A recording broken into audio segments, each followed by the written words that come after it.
Oke, tadi kita sudah goreng-goreng kentang, rebus-rebus kentang ya, dan bikin sop. Sekarang kita akan memperbaiki jam dinding nih.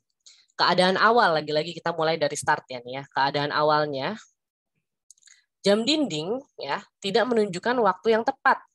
Jam dindingnya kok salah gitu kan ya. Dan kita pengen keadaan akhirnya jam dindingnya menunjukkan waktu yang tepat gitu. Nah, ada beberapa tahap yang harus dipatuhi gitu ya. Kalau misalnya jarumnya tidak bergerak, kamu harus ganti baterainya dulu gitu ya. Kamu lihat dulu jarumnya gerak nggak sih? Oh, dia nggak gerak, ganti baterai. Tapi kalau dia bergerak, berarti kan jamnya masih hidup gitu ya. Nah, tinggal lakukan perbaikan letak jarum jam. Kalian tinggal putar-putar gitu kan. Ini kita pakai jamnya jam analog ya, bukan jam yang digital gitu. Berarti tinggal diputar sampai dia ke waktu yang sebenarnya. Kira-kira begitu ya. Nah, flowchart-nya seperti apa?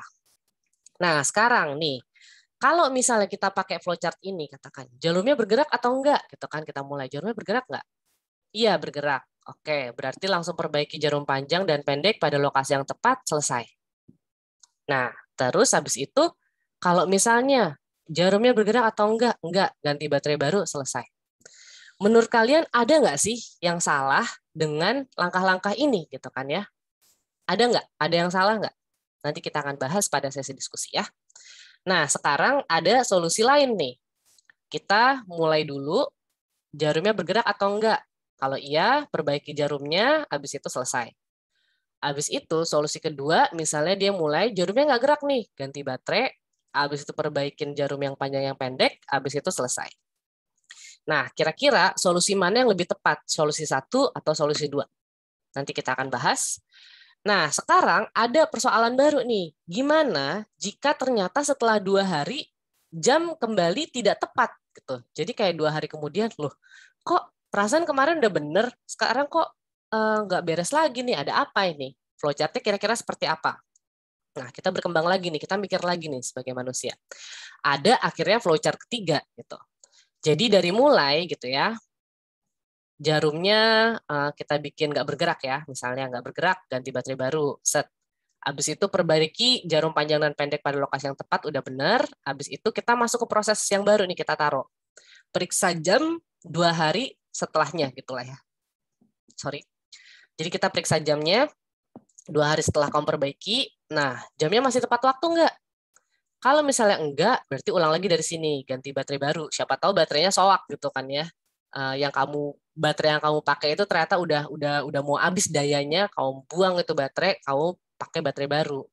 Perbaikin lagi, kamu cek lagi gitu kan. Masih nggak bener juga, ulang terus sampai akhirnya di sini iya. Dan akhirnya selesai and everybody is happy. Kira-kira seperti itu ya. Nah, kalau tadi itu flowchart-nya, sekarang gimana pseudocode-nya gitu kan. Nah, pseudocode-nya kira-kira seperti ini.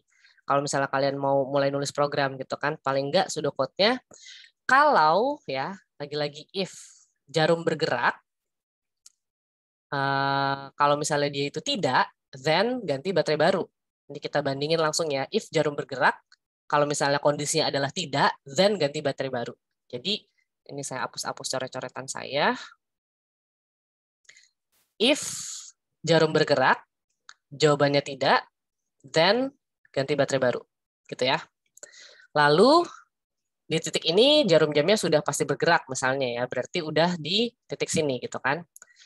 Repeat, perbaiki letak jarum jam gitu ya. Periksa jam setelah 2 hari. Kalau jarumnya tepat gitu ya, kalau misalnya dia tidak tepat, berarti ganti baterai baru lagi. Nah, ini sequence yang tadi saya bilang diulang-ulang terus, diulang-ulang sampai jarum jamnya itu tepat ya, sampai iya. Jadi sequence ini ke sini dan ke sini gitu ya, misalnya ke sini. Nah, ini dia akan diulang-ulang terus sampai jawabannya adalah iya. Dan akhirnya program kamu selesai. Kira-kira seperti itu. Sama juga kalaupun kamu ke sini gitu ya, kamu langsung jarumnya gerak, iya, perbaiki jarum, periksa setelah 2 hari jamnya tepat waktu atau enggak. Misalnya enggak, ya berarti mau nggak mau tetap harus ganti baterai baru. Dari ganti baterai baru nggak perlu ke atas ini, karena dia panahnya ya cuma ke bawah. Itulah pentingnya sequence. Kalian harus tahu urutan-urutannya. Jangan sampai salah urutan, jangan sampai kebolak-balik, jangan sampai mengerjakan sesuatu yang belum penting untuk dikerjakan duluan. Kira-kira seperti itu. Inilah yang namanya loop tadi, gitu ya. Diulang-ulang terus pokoknya sampai jawabannya adalah iya, selesai. Kira-kira seperti itu. Inilah yang namanya tadi, if itu tadi kondisional ya. Si repeat ini adalah, saya biasa menyebutnya sebagai loop.